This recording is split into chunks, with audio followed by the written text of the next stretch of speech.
Ladies and gentlemen, I am beyond excited today to get this episode started. As you saw in the title and the thumbnail, I'm getting to drive a C8 Z06, and not just any C8 Z06. I'm getting to drive a professional NASCAR driver C8 Z06. And I will probably be saying some things about this Z06 that no other YouTubers had said so far when they've done videos on the C8 Z06. After driving it, I think I'm gonna have a little bit different experience than maybe some of the rest of the YouTubers. So stay tuned for that. Ladies and gentlemen, real quick before we get going, even though I'm super excited here, please smash that thumbs up button if you're so excited to see this drive. And if you don't want to miss a single one of these types of videos, please do me a favor and smash that red subscribe button and the bell for notifications when new videos are uploaded. So let's get going. Guys, I am so excited to pair up the beautiful new 23 Stingray with the new 23 Z06. Oh man, hear that sound? Look at that beautiful Amplify orange.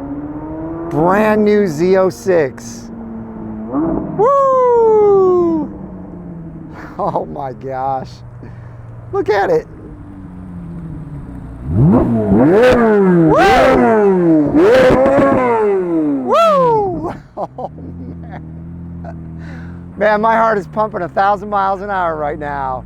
Check it out, ladies and gentlemen. This is Jesse Iwuji. How's it going, man? I'm sorry, I said that wrong. That's all good. Iwuji. Yeah. Okay, got it. Dude, your car is absolutely beautiful. Yeah. So I just gave Jesse a G.I. Joe BOS shirt. Yeah. Since he's active military, it's very fitting. All right, so we've got both the cars here now, and this is a non-Z07, but it is a 3LZ, and he's built this really nicely. So as you can see, it's got the normal front splitter on it, the side rocker, but again, he's got these bronze wheels, and he does have the carbon ceramic Z07 brakes in there. He went with the gray calipers, which is really nice. Did you think about going with the orange calipers at all, or? You know what, so I looked at different colors, and you know, as I was speccing it out before I even ordered it, I did the whole visualization thing, and when I looked at different colors, I just didn't like the red or this and that on it. It just didn't match with what I was trying to do. Orange, like if I would have went like black or something like that, which originally I actually was going to go full black, yeah, I would have done some different color, but it just didn't work. So when I saw the gray ones on there, I'm like, you know what, I think it works. They do look nice. Yeah, for what I'm trying to do, especially with the bronze wheels, because it would have completely thrown everything off if I went with colored calipers. I hear you, man. Well, I love the Amplify orange. It's, like I said, one of my favorite colors. He did go with a coupe. This is the low profile spoiler that you get with the non-Z07 car. Yeah, I didn't get the crazy wing or anything like that for the Z07, didn't do all that. I wanted this to be more the Z06 that I like, right? Dude, I've fallen in love with the low profile anyway. Yeah, I mean, as you can see, that's what I have on mine. I like the way yours look. The funny thing is that probably would look really good on that. It would, but that to me is really cool because it sticks out even further. Yeah. It's got this huge, the lip. So I love this look. So Robert Cronin built the engine. Let me zoom in on that. Thank you, Robert. Yes, exactly. Thank you to the whole GM team for building this engine. Because this is a 3LZ, he'll have the suede here on the A pillar, the B pillar, and then it comes automatically with the GT2 seat. And he opted to stick with that seat. Yeah, when they were talking to me about the different seats and stuff, you know, I'd asked the guy, I'm like, hey, like, what do you think? Because I told him, like, I might track it, but I'm not going to probably track it a ton. But I don't also want a full-on race seat, you know, because I do that in NASCAR already. So if I need to drive this thing 3-4 hours, I do not want to be sitting there like, oh, my back, you know. So this seat is actually perfect. It holds you in there pretty good. Oh, yeah. It's comfy, and I literally drove 16 hours like this, no issues. Yeah, I have the same seat, and I love it. Yeah, it's nice. It's perfect for these cars. So I see that you have the transparent roof. Yeah. Did you get the 2 roofs, or did you just get this roof? Just this one. Okay. Just this one. Yeah. So when I first drove a base C7 back in 2017, the first time I drove one of those, it had one of these. Okay. And I fell in love with that. And ever since then, I've wanted one. When I got both of my C7 Z06s, they didn't have all that. So I always wanted, like, man, if I can get that again one of these days, like I know, like when the C8 Z came out and I saw that was an option, I was like, I'm getting that. Sweet. And I'm throwing it on this car, and it's so cool because when you're driving on just a nice day, like you can it's just cool. I like being able to just see everything. It's a cool feeling. Yeah. So yeah, it's awesome, and it looks good in there. Awesome. Listen to this guy. When he had both of his C7 Z06s, he's had two. Right now he has one. And a C6Z. And a C6Z that he drifts. Yeah, I drift. Yeah, 219,000 miles on my C6Z. Dude, that's amazing. Bottom end has never been touched, never been opened up, never. The only thing I've done is at the 100,000 mile point, I changed the heads. At the 200,000 mile point, change the heads again. Holy cow. Each set of heads have gone 100,000 miles. And I didn't have an issue. I just was like, well, I got time and let me just change them, you know? So, yeah, I've upgraded them twice. There's a cam in there, a supercharger. It's been supercharged since 184,000 miles. Holy cow. Yeah, no issues. And I drift. And you know how drifting is. I mean, you're high RPMs. And the whole entire time. Now, I do not bounce off the rev limiter all the time. So I take care of the car while I'm ripping on it. Sure. Well, and you've learned that in your experience as being a race car driver. Exactly. And we won't get deep into that this time. Yep. Hopefully we're going to be doing more videos. Yeah. But man, this guy drives for NASCAR. Yeah. Yeah, no, it's been a crazy experience. And the funny thing is what kind of two cars led me towards NASCAR. My Dodge Challenger that I had back in the day that I fully built. But then really kind of what was the next step that actually led me towards NASCAR was my C6Z. Awesome. So I literally had never been on a road course track before in my life. Bought my C6Z 1 or 2 weeks later, took it to a road course track day, did my first track day, and from there I got this bug on, hey, I want to eventually professionally drive. And then from there kept on doing track days, then tried to find money, tried to find sponsors, couldn't find the sponsors. I started my own business to make extra money, used that money to start working my way through and so on, and eventually I started finding my way into motorsports, and you know, we'll go into more later in another video. So what an incredible story. I'm going to get him back on the channel to tell the whole story because his life story is phenomenal and very inspiring. If you don't come away wanting to do more with your life after hearing this guy's story, I don't know what's wrong with you. So, ladies and gentlemen, GM knocked it out of the park with the Z06. They had already knocked it out of the park with the Stingray. I didn't know how they were going to improve on that, but they definitely did with this. Let's get in the driver's seat and go for a ride.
All right, guys, here I go to start the Z06 for the first time ever, sitting in the driver's seat.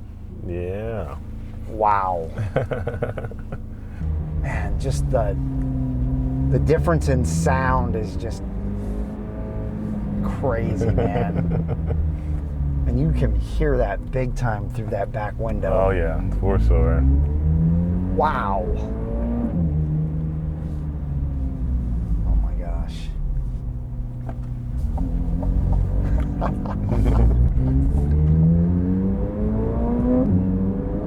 Wow. And you can feel that power difference even just on part throttle. Oh my gosh. You're like, I'll trade again now. Dude. I mean, it drives like a completely different car at 30 miles an hour. You know, and I've only driven a C8 pretty much once, and it was on track, so I got to really fully push it. Driving this, I'm like, oh my goodness, like it's So much different. It is unbelievably different. That motor just changed the game on this car. Yes. Like the sound, the tone, everything. And then this transmission is not the same DCT transmission as in that one. Like it's a complete different one. Actually, it's more aggressive. Can we go to the track right now? I know, right? Trust me, there's a few times I've gone around some corners, I'm like, I need to get this thing on the road course ASAP. Gosh. Oh. Every downshift just, oh my goodness. It's music amazing. to your ears. Exactly. Man, I mean, the whole experience in the cockpit is just completely different than the C8. Yeah. Even with my loud exhaust that I had on mine. Yeah. You didn't hear it like you hear this. Yep. The engine is just incredible. Yeah. This is my first time sitting in the passenger seat while someone's driving, so this is a different experience for me because I'm used to being on that side. Well, man, I hugely appreciate you reaching out and asking me if I wanted to do this today. You have made my Christmas.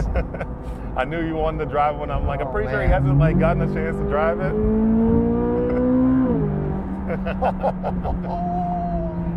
It hooks and books. Oh my gosh. Wow. I mean, it still feels so torquey. Yeah. Yet you can tell that, I mean, just it wants to climb into that RPM. And right when you think you need a shift, it's like, no, you still got like 2,000 more RPM. You know, it's crazy. Like in my mind, it doesn't even make sense. Like that's why I've rarely gotten to 8,500 because it just doesn't make sense in my mind. Oh yeah, we're so used to having 6,500. 65, 7,000. I got my C6 Z7000, so I'm used to taking it to 7,000. Right. My C7 Z was 6,500, I think, or something like that. Used to there. But then 85, I'm like I start seeing colors over there. I'm like, what's going on? Am I supposed to get this high? This is crazy. I have an R32 GTR, and it's 8,000 RPM. Okay. But for whatever reason, that just feels normal in that. For this, it just doesn't feel normal. Well, it's because it's a vet. Yeah, exactly. It's exactly a V8 at that. Oh my gosh. So I told the fans in the very beginning that I would probably have a different thing to say about this car than all the other YouTubers so far. Yep. And if you listen to all the other YouTubers, they all have Z07 package cars. And they all pretty much say, you gotta get Z07, it's the way to go. The looks, the handling, the brakes, the R compound tires. But I knew all along that was not really practical. Yeah. It adds a major cost to the vehicle that's just not really needed. No. It's not needed. Now, the Z07 package is nice. I got to see the carbon fiber brakes up close. Sorry. Had to give it a little bit of gas. Oh yeah. No, trust me, it is very addicting. Very addicting. Probably one of the only cars that I get that addiction to want to do that constantly. Every other car, and I got higher horsepower cars than this, and this is the only one that I feel like I need to do that way more. But the Z07 package, it costs a lot more, and at the end of the day, the carbon fiber wheels look great. They are lighter. They do offer better performance, but you don't need it, right? You don't unless you are trying to get every bit of performance out of the vehicle. You're like trying to probably go time attack or do whatever. Okay, cool beans. But if not, no need. Yeah, that's the way I feel. Obviously being a YouTuber, when I first started speccing this car out, when I thought I was going to be getting one soon, I started speccing out Z07 packages. But the more and more that I think about it and look at it, it's like I am going to take it to the track, but I'm not going to track it that often. So I can do without the Z07 package. I can do without the carbon ceramic brakes. This setup right here is freaking awesome, man. Yeah, it works. It does. And at the end of the day, a Z06 is a Z06. Exactly. And people are buying this for the wide body and that right there. Yep. That's why they're buying this. That motor doesn't change. The motor doesn't change. It's still the same motor. makes the same power. That's right. You know, we dynoed this thing at 598 wheel, you know, so 93 octane, and it works. Yeah, man. Got to do that under the overpass. Oh, yeah. I went through a tunnel on my way driving from North Carolina to Texas, and I was like, oh, yeah, it's downshift territory. Downshifted it, put the windows down, hit it. I'm like, yeah, oh, man. It felt so good. Heck yeah. Man, it's just always right there, ready to go. Yeah. And you just barely press the gas, and it's going. Oh, yeah. And then you hear the snap, crackle, and pops. Oh, yeah, it does it from the factory. But it doesn't like, it's not like an obnoxious snap. Right. It's not like the BMW, Mark V Supra snap, crackle, like tune, where it's just like all the time.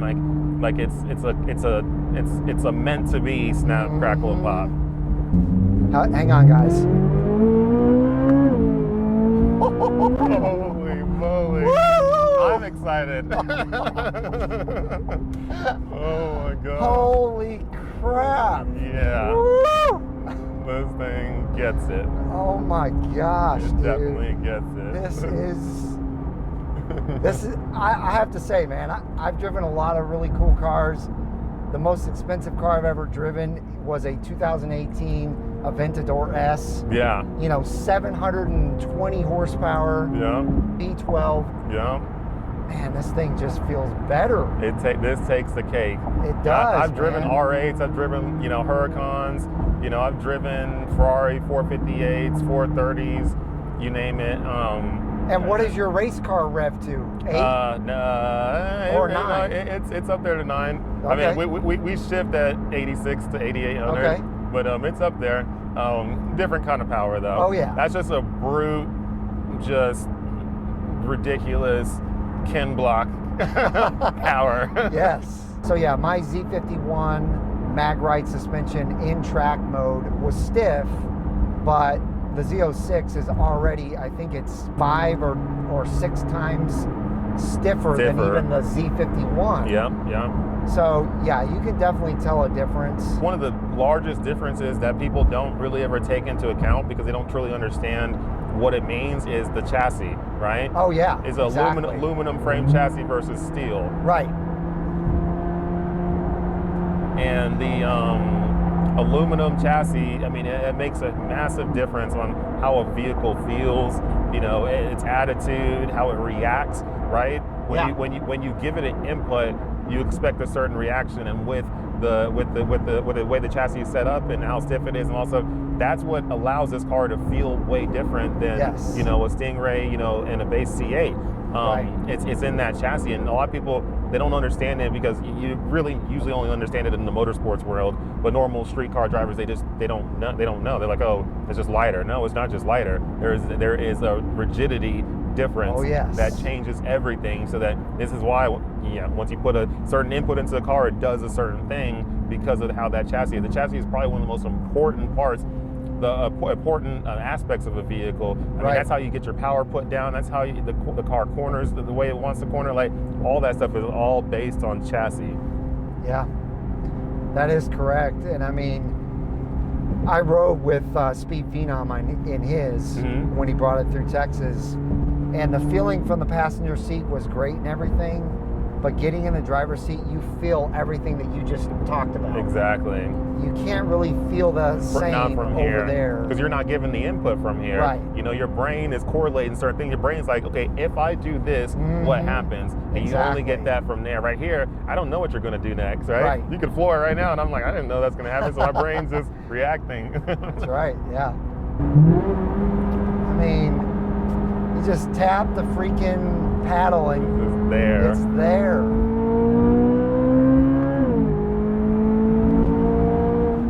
Holy gosh.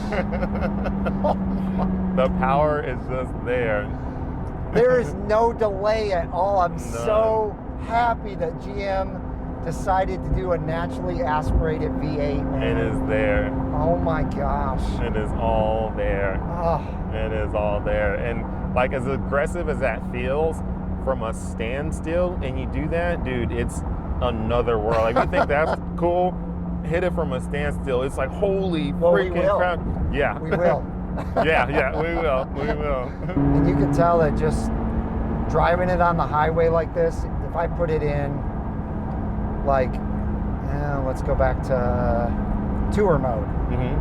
So you guys can hear the huge difference in sound right there. It quiets the motor down, or the engine down, and things just got really smooth. Yep. Yeah. So suspension, everything changed. It got a little bit softer. The steering wheel's not as heavy. Steering wheel super more relaxed. Relaxed. Oh my gosh. Wow.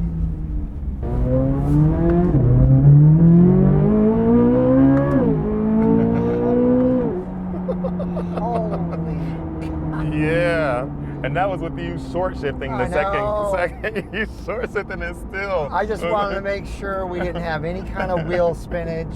It actually corrects it real quick. It corrects it, but still lets you have some wheel spin, and it keeps you digging forward without completely pulling away. Yes. You know? Chevy's always been great with their traction control. Making it so it's not nannying you too much. It allows you to still do what you want to do. And I could even feel it there in second. You know, I could feel it each time. It was like, it just kind of it was like, Yep. Oh my gosh.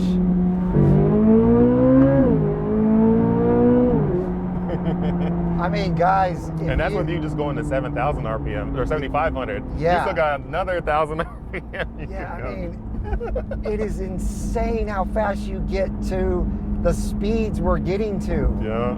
I mean, insane. I don't know, man. It's been a long time since I've been in my C7Z, but this feels a little bit faster. Oh, it is.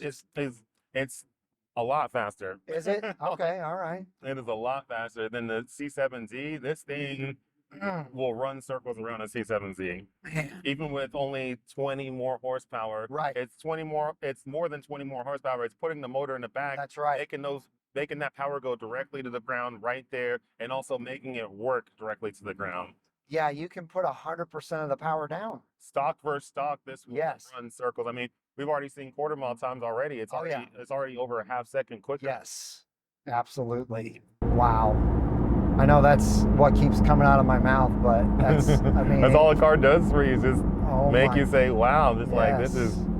I am experiencing an exotic car experience right now. That's exactly what keeps going through my mind, is this has all the exotic feels. Even just looking at the car, like I was telling you earlier, like from every angle, you get this feeling of McLaren, you get this feeling of Ferrari, this feeling of Lamborghini, everything in one. It's like they took something from everything and they wanted you to feel that. Yes.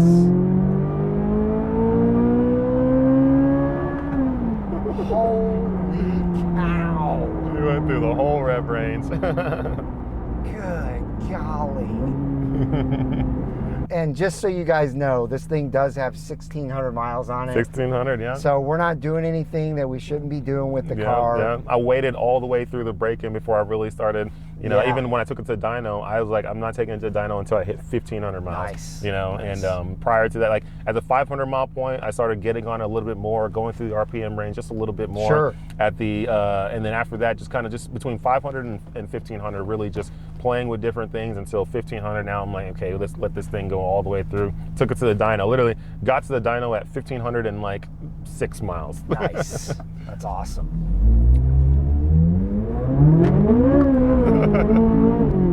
Okay. Yeah, that's very doable. Yeah. Wow. It will spin them. Oh my gosh. It will spin them. Yeah, those 4S's grip well though. Yeah, they do pretty good. Once you get to second, then it's pretty solid. First is still a little tough, you know. Right. And also too, you know, the surface here is a little bumpy, so every time it, you know, lifts a little bit off the ground, you know, all of a sudden, you know, it'll probably just start losing grip. So speaking of that, let's get a little softer ride going here. that sport. So I know it's only 53 degrees out, but one thing that's really impressive is I've done all of those pulls.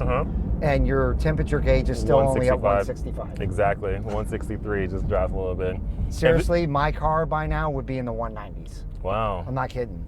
So yeah, this car has really massive vents.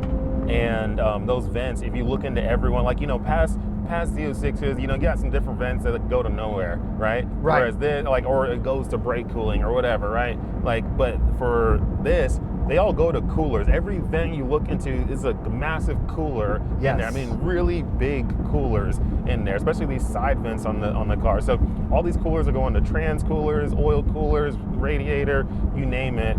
All that stuff just to help keep this thing cool. Yeah. And yeah, even in 50-something degree weather, I mean, the temperatures are cool. So I can only imagine. I'm curious, you know, in California, when I get this thing out there in the summer, how this thing will be. Sure. You know, hopefully it stays cool. That'd be great. Wow, wow, wow is all I can say right now. That experience was absolutely phenomenal. Obviously, it makes me want one even more, but I'm gonna have to have patience. We'll see what happens with the Z06 and Brink of Speed. But for now, we're gonna enjoy this and the other car that I have coming. That's a secret. So again, Jesse, thank you so much. Most definitely. I mean, this made my December, this made my Christmas. This is the best Christmas gift ever. Yeah.